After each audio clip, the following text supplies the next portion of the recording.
Hello, this is your virtual life coach, Michael Lewis. Now, there are three ways to handle people. One, two, three. The first is treating them like they're decent human beings with respect and love, never making them wrong, and trying to see their point of view. That's the decent thing to do. Now, if you've ever been handled that way, you know how good that feels. And if you've ever treated another person that way, you know they feel that way too. And that's the decent thing to do. And it's good. It's a good thing. Yes. Okay. So the second way of treating people is a little bit different. The second way of treating people is assuming that the person you're dealing with is an idiot who doesn't know anything. And so you use anger, lots of anger and threats and abuse and everything else that goes with that, making things look even worse, accusations, sometimes even violence. This is not a pleasant way to treat others or to be treated. If you've ever been treated that way, then you know this is true. And that's how any unfortunate person that you've treated feels as well. It leaves a sour taste, yes? But that's not the worst way of treating people. The worst way is this third way. And this third way is nastiest. Person will more often than not have a concerned but not unpleasant look on their face, possibly even a smile. They won't raise their voice. They won't make any threats. They won't seem to be threatening or dangerous or even unlikable in any way. They'll pleasantly let you know that there's room for improvement. We'll call it that. Or that you're not as good, smart, pretty, or talented as possibly you dared to think that you were. Your accomplishments will be minimized. Your goals will possibly be gently made fun of. Well, good luck. Or I've got to hand it to you. You're willing to fail, and that's okay. You know, remarks like that. And if you're perceptive enough to call them on it, on what they're really trying to do, they're going to look at you with wounded surprise, be very offended, and say, I'm telling you this because I am your friend and I love you and I'm just trying to help. And this is the thanks I get.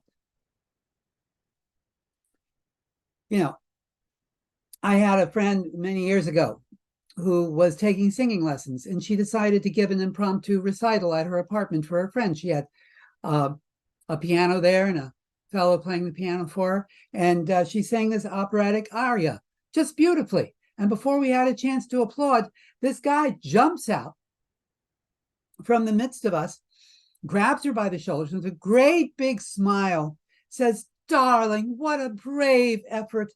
Now, here's what I see." And he leads her away.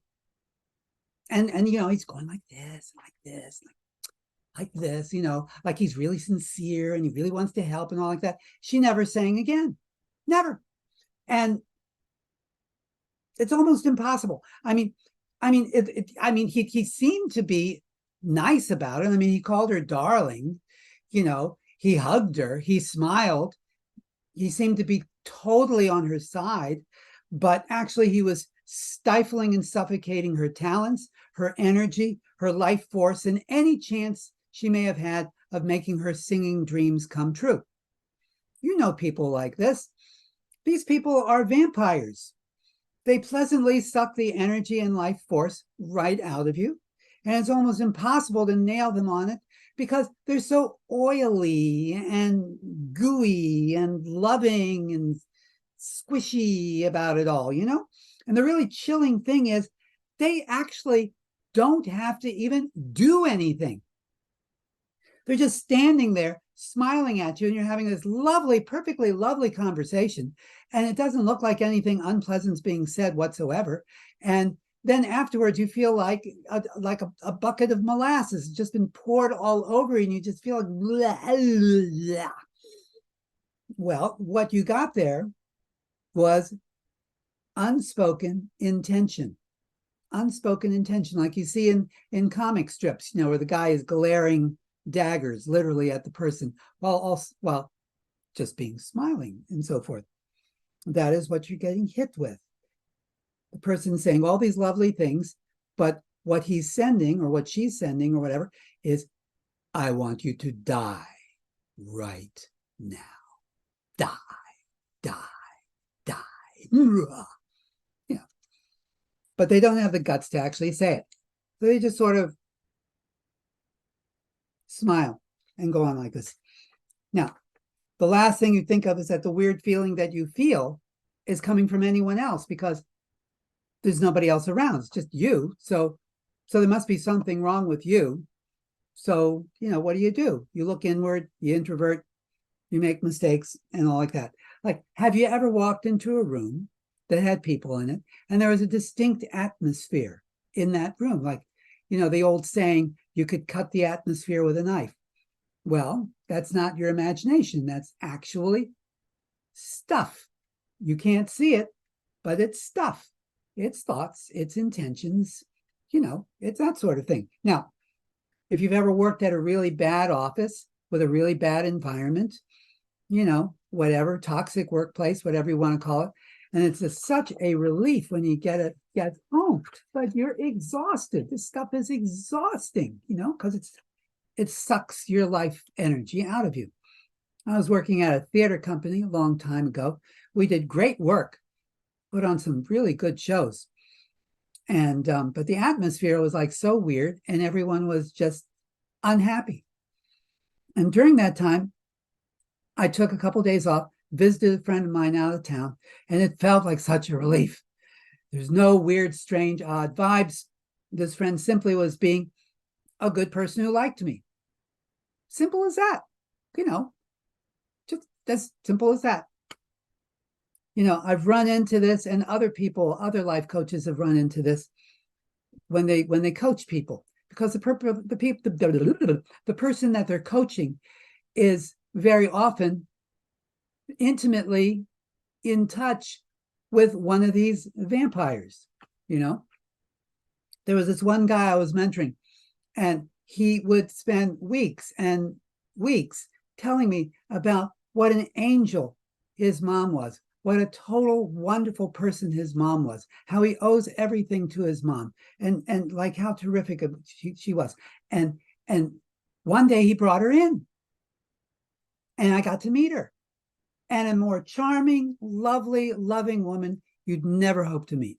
She's just gushing and thanking me, and what a lovely place you have.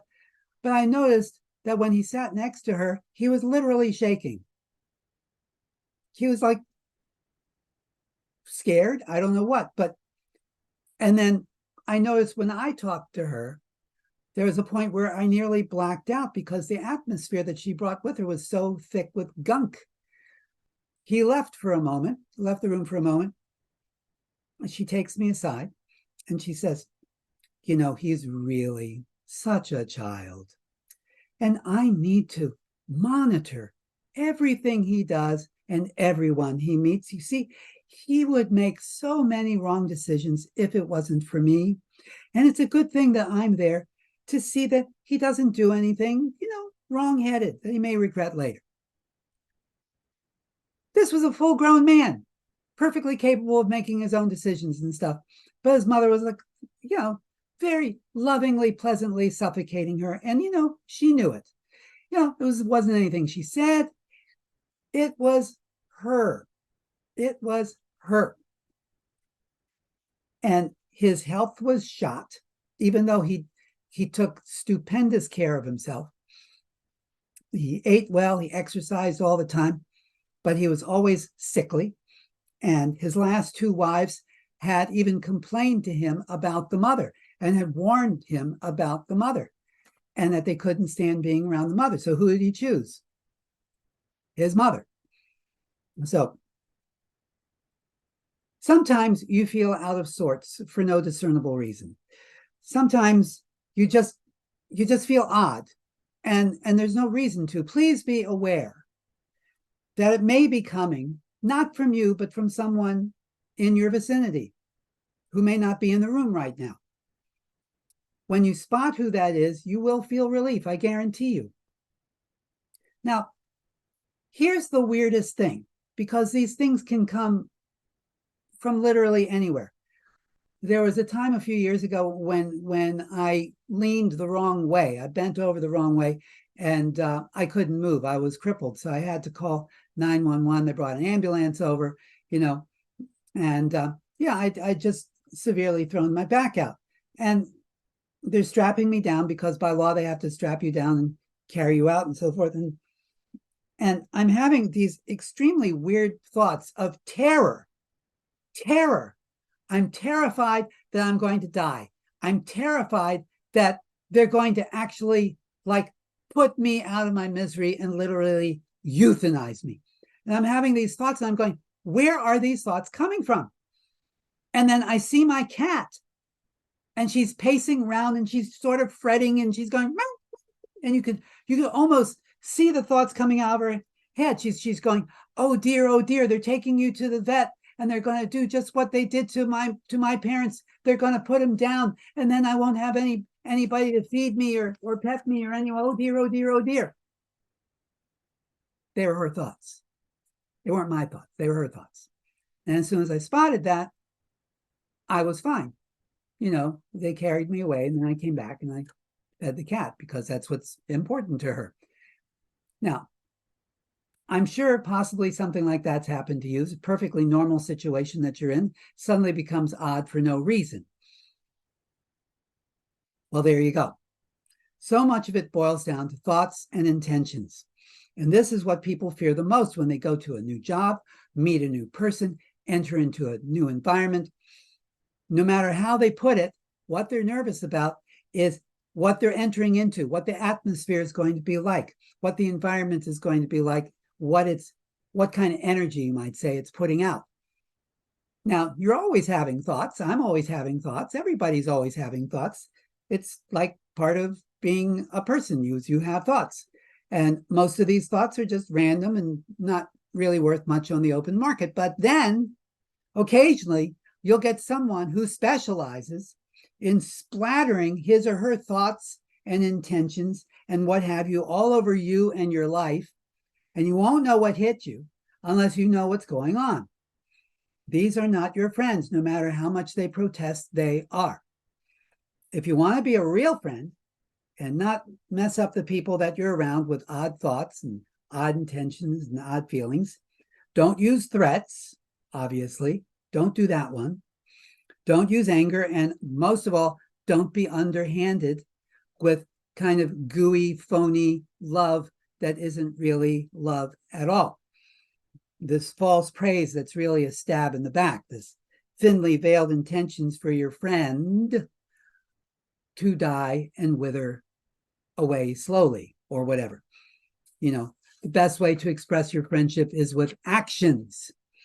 You stand up for your friend. You help him or her when they need it, not when they don't need it. You cheer their wins, you weep at their losses.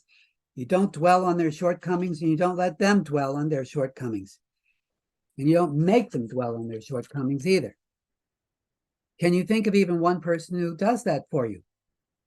Who's there, just basically there for you. Doesn't push anything on you that you don't want. Doesn't take away anything from you that you wanted to keep. It's just someone who's there for you, stands up for you and all like that. Well, that's a true friend. Can you think of somebody who you do that for? Well, you're a true friend to them too. Just be yourself and allow others to be themselves. See the best in people and help them to be even better. It's pretty simple.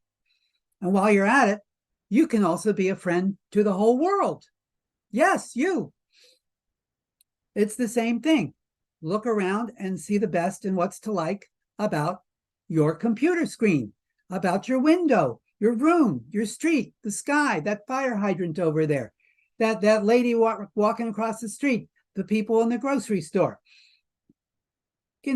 Just see the best in things. Take a moment, and when you're looking at them, don't just look at them, see the best about them.